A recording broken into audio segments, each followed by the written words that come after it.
സഹോദരങ്ങൾക്ക് നല്ല വിദ്യാഭ്യാസം കൊടുക്കാൻ ഈ ബാബയ്ക്ക് കഴിഞ്ഞിട്ടില്ല. ഇനി എന്റെ പ്രതീക്ഷ എല്ലാം എന്റെ മോളിലാണ്. അവൾ അനുസരിക്കും. കാരണം രീഷ്മിക്ക് അത്രയ്ക്ക് ഇഷ്ടമായിരുന്നു ബാപ്പയെ. മൂത്ത ചേച്ചിയായിരുന്നു ഗുൽഷൻ, അവളുടെ ഏറ്റവും അടുത്ത കൂട്ടുകാരി. സന്തുഷ്ടമായ കുടുംബം. ഈ ഗലിയാം കിത്ന റോഷൻ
തമ്മിലുള്ള മാതാപിതാക്കളുടെ തർക്കം ഒടുവിൽ കോടതി വരെ.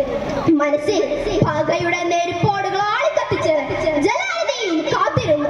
പകപുകയുന്ന മനസ്സിൽ ഒരാസുരൻ നിലവുകൾ കനലായെരിയുന്നു. പകപുകയുന്ന മനസ്സിൽ ഒരാസുരൻ നിലവുകൾ കനലായെരിയുന്നു. കടിച്ചു കീറാൻ ഒരു മൃഗമായവൻ ഒരുങ്ങി നിന്നു ദിനമണയാൻ. 2014 മെയ് 19 അന്ന് പതിവിലും നേരത്തെ രേഷ്മയും സഹോദരിയും ഉണർന്നു. അന്ന് കോടതിയിൽ വിധി പറയുന്ന ദിവസമാണ്. ഗുൽഷനോടൊപ്പം രേഷ്മയും ഇറങ്ങി. ഈ മാംബൂർ റെയിൽവേ സ്റ്റേഷനായിരുന്നു ലക്ഷ്യം. ഇടവഴിയിൽ മതിൽ കെട്ടി വിടവണിലൂടെ തങ്ങളെ പിന്തുടരുന്ന രണ്ട് കണ്ണുകൾ അവർ തിരിച്ചറിഞ്ഞു. ജലാലുദ്ദീൻ! എടേ, നീ എന്നെ തോൽപ്പിക്കാമെന്ന് കരുതിയല്ലേ? എന്നാൽ കോടതിയല്ല, ഈ ഞാൻ തീരുമാനിക്കും വിധി എന്താണെന്ന്. എനിക്ക് വേണ്ടത് നിന്നെയല്ല, ഇവളെയാണ്, രേഷ്മയെ. അതെ, ആ കിരാതൻ തന്റെ കയ്യിൽ കരുതിയ ഉഗ്രവിരുമുള്ള ആസിഡ് രേഷ്മയുടെ മുഖത്തേക്ക് ഒഴിച്ചു. ദിക്കുകൾ നാലും നടുങ്ങി. പകൽ നിലവിട്ടു നിലവിളിക്കുമ്പോൾ ആയിരം നോക്കിലൊരാർത്തനാദത്തിലായി പെണ്ണിൻ മുഖം കരിഞ്ഞപ്പോൾ പച്ചമാംസം കത്തിക്കരിഞ്ഞ് താടേല് തെളിയുന്ന മുഖവുമായി അവൾ നിലവിളിച്ചു. അയാളോട് കൊല്ലാൻ പറ. വേദന സഹിക്കാൻ പറ്റുന്നില്ല. സഹായിക്കാനായി ആരും മുന്നോട്ട് വന്നില്ല. ഒടുവിൽ ഒരു ബൈക്ക് യാത്രികന്റെ പിറകിലിരുന്ന് ആശുപത്രിയിലെത്തി. ആശുപത്രിയിലും പോലീസ് സ്റ്റേഷനിലുമായി അവഗണനയും നരകയാത്രകളും. തിരിച്ചറിയാൻ പോലും പറ്റാത്ത മുഖവുമായി വീട്ടിലേക്ക് മടങ്ങിയ ആ ദിവസം, അന്നാദ്യമായി അവൾ തന്റെ മുഖം കണ്ണാടിയിൽ കണ്ടു. ഒരു നേർത്ത തേങ്ങലോടൊന്നു കണ്ടു. കവിളല്ലു കത്തി കരിഞ്ഞ രൂപം. വദനം വിരൂപം കരിഞ്ഞ കണ്ണും. ആദരങ്ങൾ പൊള്ളി അടർന്ന നേരം. ഏതൊരു പെൺകുട്ടിയും തകർന്നു പോകുന്ന അവസ്ഥ. തന്റെ ഇടത് കണ്ണിനോടൊപ്പം തന്റെ ജീവിതത്തിലും ഇരുട്ട് പകരുന്നത് അവൾ അറിഞ്ഞു. ഒന്നല്ല, 3 പ്രാവശ്യമാണ് അവൾ ആത്മഹത്യക്ക് ശ്രമിച്ചത്. എന്നാൽ മാതാപിതാക്കളുടെ അതീവ ശ്രദ്ധ ഓരോ അപകടത്തിൽ നിന്നും അവളെ രക്ഷപ്പെടുത്തി. സങ്കടം സഹിക്കവയ്യാതെ വന്ന ഒരു നാൾ അവൾ തന്റെ കയ്യിൽ കരുതിയ ഗ്ലാസ് തന്റെ പ്രിയപ്പെട്ട ബാബയ്ക്ക് നേരെ വലിച്ചെറിഞ്ഞു. പാപ്പ, നിങ്ങൾ എന്തിനാണ് എന്നെ രക്ഷിക്കുന്നത്? ഞാനിനി എന്തിനു ജീവിക്കണം? എന്നെ മരിക്കാനെങ്കിലും അനുവദിച്ചൂടെ ബാപ്പ? ബാപ്പ സാന്ത്വനിപ്പിച്ചു. മോളെ, ഏതു രാവിനും പകൽ വരില്ലേ, ഏത് നോവിനും അറുതിയില്ലേ.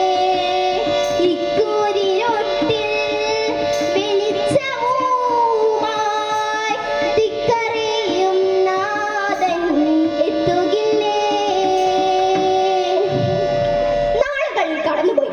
അന്ന് ജനലഴികളിലൂടെ അസ്തമേശ്വരനെ നോക്കി നിൽക്കുന്ന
അവളുടെ ബ്യൂട്ടി ടിപ്സിനായി സൗന്ദര്യ ആരാധകർ കാത്തിരുന്നു.